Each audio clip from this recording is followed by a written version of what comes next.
एक बार की बात है, एक गरीब किसान था जिसका नाम था रामू।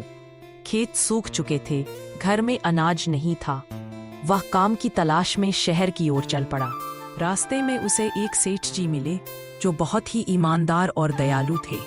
सेठ ने रामू से पूछा, क्यों भैया, कहाँ जा रहे हो? सेठ जी, काम की तलाश में निकला हूँ। खेत तो अब बस नाम के ही रह गए हैं। सेठ जी ने मुस्कुराकर कहा, अगर तुम मेहनती और ईमानदार हो तो मेरे यहाँ काम कर लो। रामू ने सिर झुका दिया और बोला, सेठ जी, मैं जान दे दूंगा, लेकिन बेईमानी नहीं करूंगा।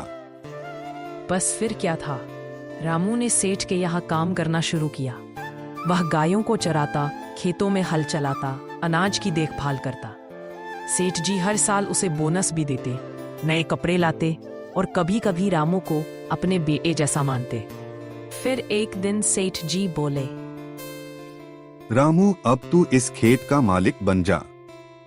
लेकिन रामू बोला, सेठ जी, जब तक आप हैं, मैं नौकर ही ठीक हूँ। बस यही सिलसिला चलता रहा। रामू कभी छुट्टी नहीं लेता, सेठ जी कभी ताने नहीं मारते। हर दिन एक जैसा, लेकिन हर दिन नया। रामू अब सेठ जी के यहाँ कई सालों से काम कर रहा था।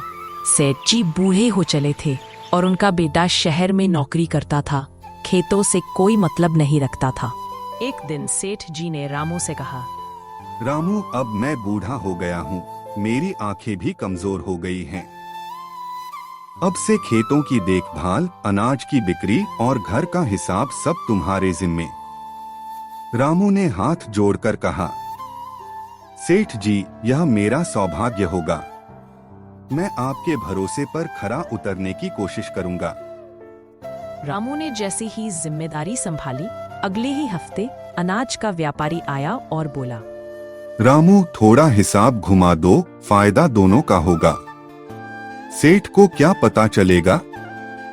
रामू ने उसकी आंखों में देखा और सीधा बोला, जिसने मुझ पर भरोसा किया, मैं उसका विश्वास नहीं तोड़ सकता। व्यापारी शर्मिंदा होकर चला गया। एक दिन सेठ जी बहुत बीमार पड़ गए। उन्होंने रामू को पास बुलाया और कहा, रामू, तू नौकर नहीं, बेटा है मेरा। यह खेत, यह घर सब तुझे सौंपकर चैन से मर जाऊंगा। रामू की आंखों में आंसू आ गए और बोला, सेठ जी, जब तक आप हैं, मैं कुछ नहीं लूंगा। मैं आपका बेटा बनकर सेवा करता रहूंगा। समय बीतता गया। सेठ जी कुछ साल और जिए। इस बीच रामू ने खेतों को और उन्नत बनाया। गांव के लोग उससे सलाह लेने आने लगे। अब रामू गांव का आदर्श किसान बन चुका था, लेकिन आज भी सुबह सबसे पहले वह सेठ जी के घर जाकर दरवाजा खटखटाता। सेठ जी, चाय बना दूं? और सेठ जी मुस्कुराते हुए कहते, तेरी सेवा में जो सुकून है वो कहीं नहीं। समय बीता गया। अब सेठ जी बहुत बूढ़े हो चुके थे और ज्यादातर वक्त पलंग पर ही बिताते थे। रामू, अब सब लोग उसे रामू बाबा कहकर बुलाते थे। सेठ जी का पोता विवेक शहर से पढ़ाई पूरी कर गांव आया। शहर के तौर तरीकों में पला बढ़ा विवेक खेतीबाड़ी से बिल्कुल अनजान था। वो सोचता था कि गांव में रहना मतलब पिछड़ जाना। एक दिन उसने रामू बाबा से कहा, बाबा, ये खेती में क्या रखा है? ना पैसा, ना शोहरत। मैं तो शहर जाकर नौकरी करूंगा। रामू बाबा मुस्कुराए और बोले, बेटा, एक दिन खेत ही तुझे बुलाएंगे। मैं इंतजार करूंगा।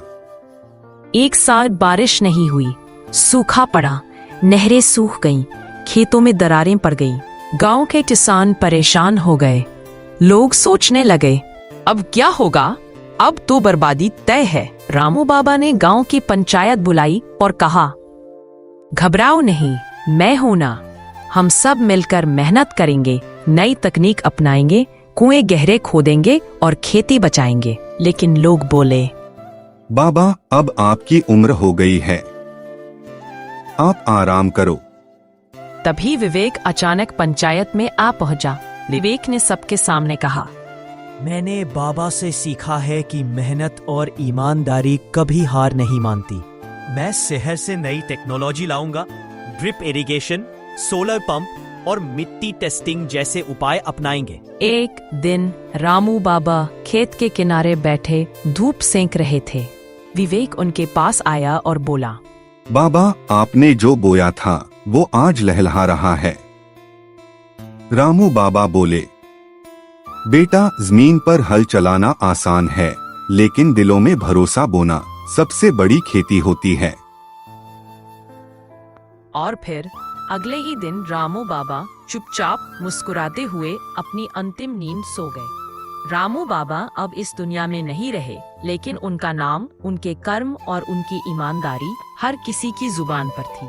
गांव में जब भी कोई बच्चा जिद करता या कोई नौजवान मेहनत से पीछे हटता, तो लोग कहते, रामू बाबा जैसा बनो, जिसने बिना लालच के जिंदगी बिताई।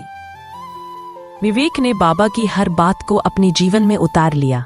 उसने गांव में एक स्कूल खोला जिसका नाम था ईमानदारी पाठशाला, रामू बाबा की याद में।